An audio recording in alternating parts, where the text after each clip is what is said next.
survey of 2,000 parents of all ages has revealed that a quarter of them admit to leaving their children in a car while they go on a little message, a little errand. But here's the rub. Sometimes they're away for over 20 minutes. So the math says 8 million adults have done this throughout the country. Yeah, well, with us this morning, we've got Laverne Antrobus, who's a child psychologist, and journalist Sonia Poulton, who is also a mum. Have you ever done it, Sonia? Ever left your kids? Never would. But having said that, you know, it's very difficult for us parents, isn't it? Our children don't come with a manual. Yeah. Pity that. And so sometimes we do things without necessarily understanding the full implications of it. Sonia, do you drive a car? I drive a car. And you've never pulled into a petrol station forecourt, filled up, and gone in to pay and left the kids in the car? What age are we talking about here?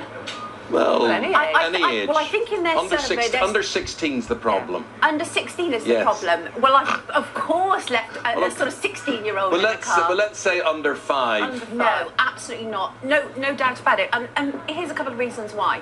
One, it's not just that they could be stolen, for example, or anything like that. But what if they... I know sometimes parents would leave a child because they're asleep and think, I'm going to nip in here, and they'll still be asleep. But that child will wake up frightened. Where's mummy? Where's daddy? And so these are the reasons why they could be sick, anything. I've done it, Laverne, I've done it in a petrol station. Jack was, months ago, he was a baby in the baby car seat. He was fast asleep, and I thought, I don't want to wake him up and get the car seat out.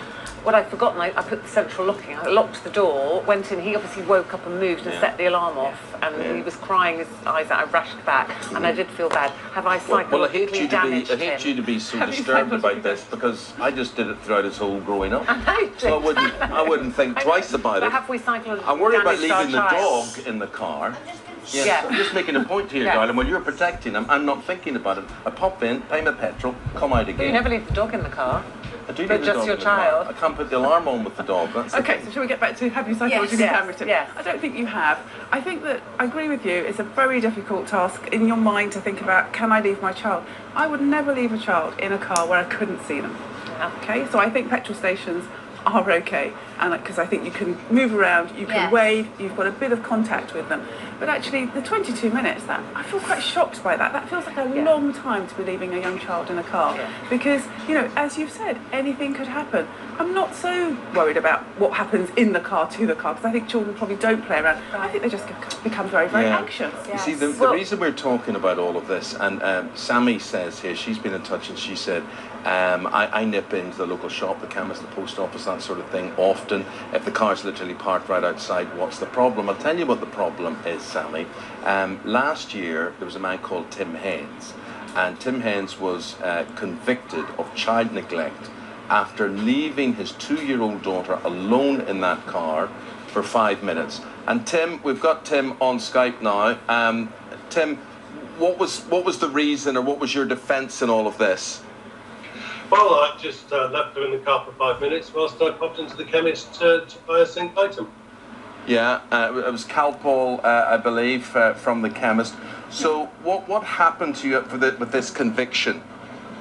Well, when I came out of the chemist, there were 2 policemen stood there, and they were mostly, at the time, concerned about the fact they said my car had a bald tyre. But it was a couple of weeks later, they came round to my house and arrested me. And they knocked on the door, and they told me that I was being arrested for an offence of willful exposure, which I'd never heard of. It sounded absolutely appalling. And you're a lawyer, aren't you, Tim?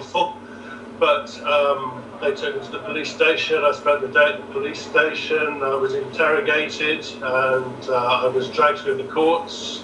In the first instance, I was convicted on a technicality, and I had to take it to appeal at the Crown Court before I could get cleared of it.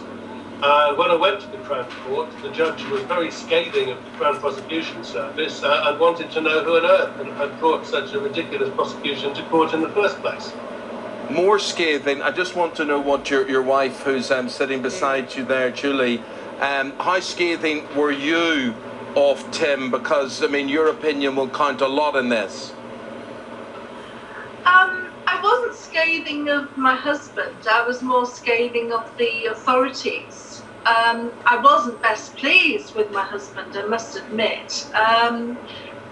But as you say, lots of parents nip into a shop or a petrol station or drop older kids off at school and leave a younger one in the car.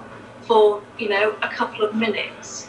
And it's a balance of safety and convenience, and where you think the line is drawn. And am I right in thinking that, I mean, you've got 5 children, that this could have ended up, if it had gone through, this conviction, that they could have been taken into care? Well, we would have thought that all the way, and it didn't get as far as any care proceedings. It didn't get as far as a supervision order even. It was just an assessment which we passed with flying colours. Well, of course, the thing being that our lovely children, which social services wanted to take into care, are now thriving extremely well, as they were at the time. Our eldest has passed her honours degree with a first-class pass, and our second is studying history at Liverpool. Our third was a cathedral chorister. In fact, 4 of the 5 of them have been cathedral choristers. And social services don't take any notice of this. They just pick on one item and blow it up out of all proportion. Well, as we said, Tim, the conviction was finally overturned. We're very pleased for you that happened. Thank you for joining us this morning, and I'm sure if you stay watching, you'll be interested to hear what other people's stories who no doubt are going to phone in today with similar tales to yours. Thank you both very much, and Julie. Very, very extreme. I think it is extreme. I mean, I do think that there's no situation that a parent gets into where they can't think, I need to just stop and do this slowly. If you can see your children, I think it's safe, but if you can't, you shouldn't be doing it. Okay. Yeah, absolutely. Yeah, guys, you guys, I think they're going to stay for the phone-in today. This is the subject of today's phone-in, and we want your stories on this subject. We've had over 1,000 of you in touch so far having something to say on this. There's the number on your screen, 08000 30 40 44, okay? Taking your calls on that later. Here's the competition.